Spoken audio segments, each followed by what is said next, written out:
ओम श्री परमात्मने नमः। श्री रामचरितमानस अध्याय उत्तरकांड पेज 918 आगे। आपके प्रेम युक्त सुंदर प्रश्न सुनकर मुझे अपने बहुत जन्मों की याद आ गई।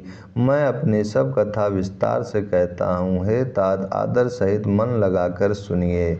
अनेक जप तप यज्ञ शम मन को रोकना, दम इंद्रियों को रोकना, व्रत दान वैराग विवेक योग विज्ञान आदि सबका फल श्री रघुनाथ जी के चरणों में प्रेम होना है। इसके बिना कोई कल्याण नहीं पा सकता। मैंने इसी शरीर से श्री राम जी की भक्ति प्राप्त की है। इसी से इस पर मेरी ममता अधिक है। जिससे अपना कुछ स्वार्थ होता है उस पर सभी कोई प्रेम करते हैं। हे गरुण जी, वेदों में मानी हुई ऐसी नीति है और सज्जन भी कहते हैं कि अपना परम हित जानकर अत्यंत नीच से भी प्रेम करना चाहिए।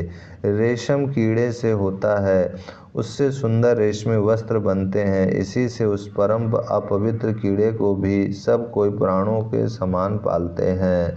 जीव के लिए सच्चा स्वार्थ यही है कि मन वचन और कर्म से श्री राम जी के चरणों में प्रेम हो। वही शरीर पवित्र और सुंदर है जिस शरीर को पाकर श्री रघुवीर का भजन किया जाए। जो श्री राम जी के विमुख है वह यदि ब्रह्मा जी के समान शरीर पा जाए तो भी कवि और पंडित उसकी प्रशंसा नहीं करते। इसी शरीर से मेरे हृदय में राम भक्ति उत्पन्न हुई। इसी से हे स्वामी, यह मुझे परम प्रिय है। मेरा मरण अपनी इच्छा पर है, परंतु फिर भी मैं यह शरीर नहीं छोड़ता, क्योंकि वेदों ने वर्णन किया है कि शरीर के बिना भजन नहीं होता। पहले मोह ने मेरी बड़ी दुर्दशा की। श्री राम जी के विमुख होकर मैं कभी सुख से नहीं सोया।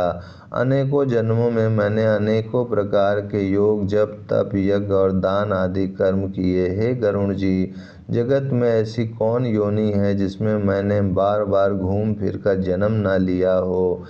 हे गुसाई, मैंने सब कर्म करके देख लिया, पर अब इस जन्म की तरह मैं कभी सुखी नहीं हुआ। हे नाथ, मुझे बहुत से जन्मों की याद है, क्योंकि श्री शिव जी की कृपा से मेरी बुद्धि को मोह ने नहीं घेरा।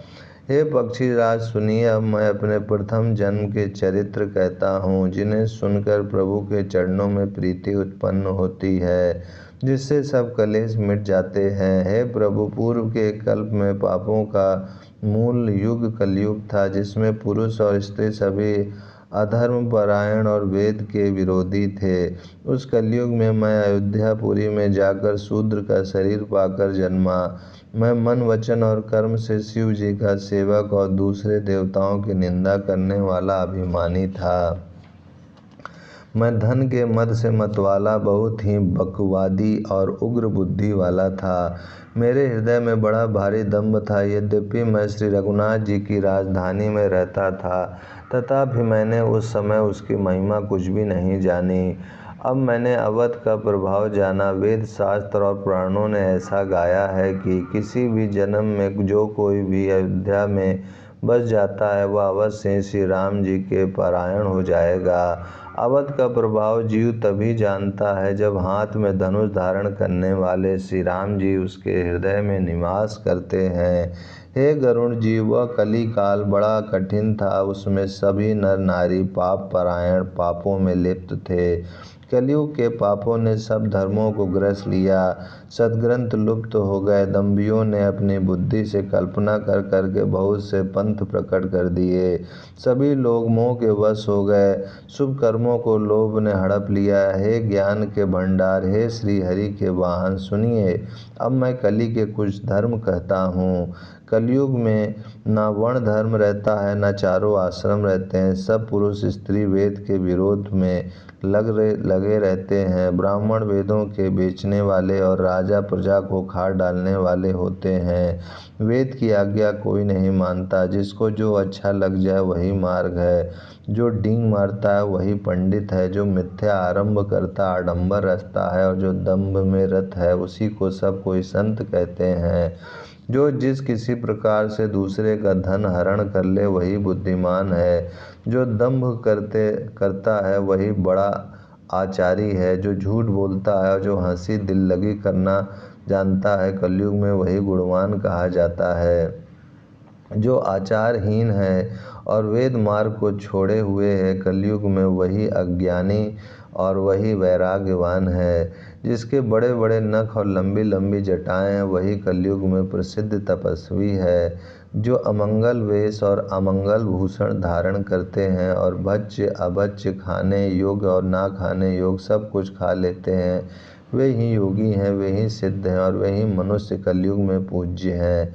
इनके आचरण दूसरों का अपकार अहित करने वाले हैं, उन्हीं का बड़ा गौरव होता है और वे ही सम्मान के योग्य होते हैं। जो मन वचन और कर्म से लबार झूठ बकने वाले हैं, वे ही कलयुग में वक्ता माने जाते हैं।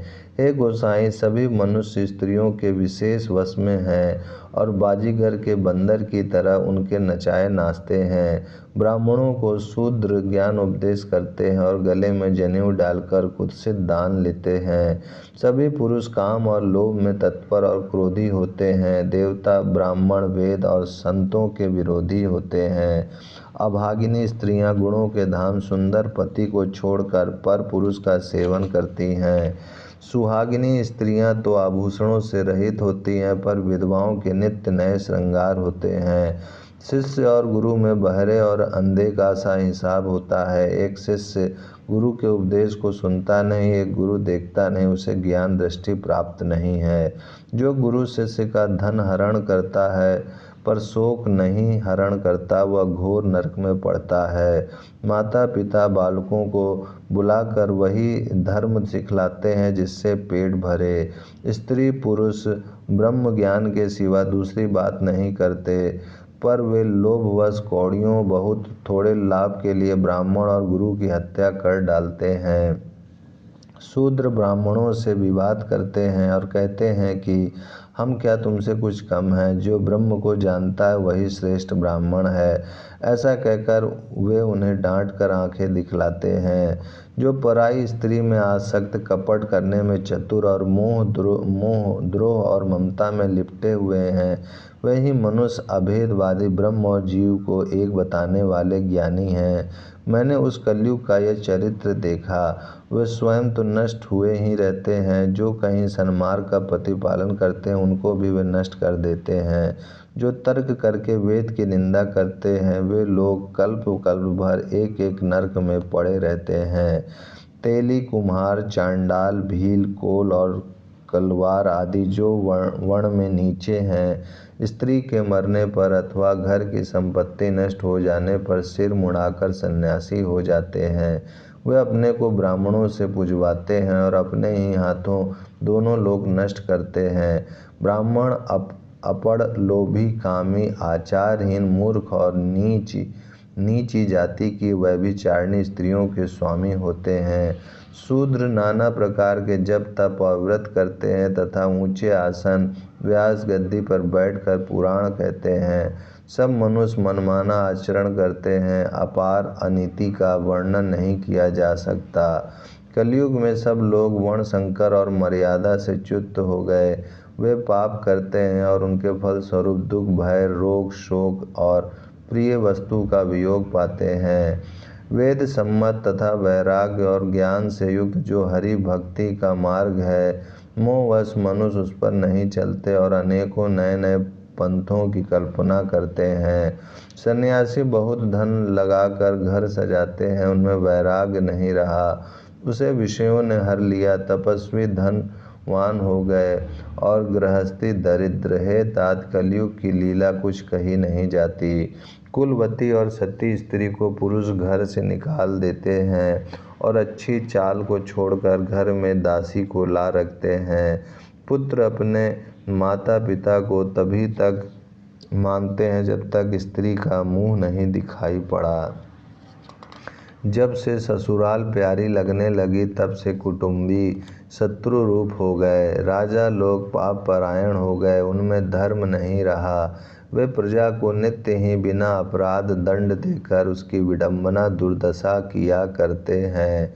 धनी लोग मलिन नीच जाति के होने पर भी कुलीन माने जाते हैं। द्विज का चिन्ह जनेऊ मात्र रह गया और नंगे बदन रहना तपस्वी का। जो वेदों और पुराणों को नहीं मानते, कलयुग में वे ही हरि भक्त और सच्चे संत कहलाते हैं। ओम शांति शांति शांति।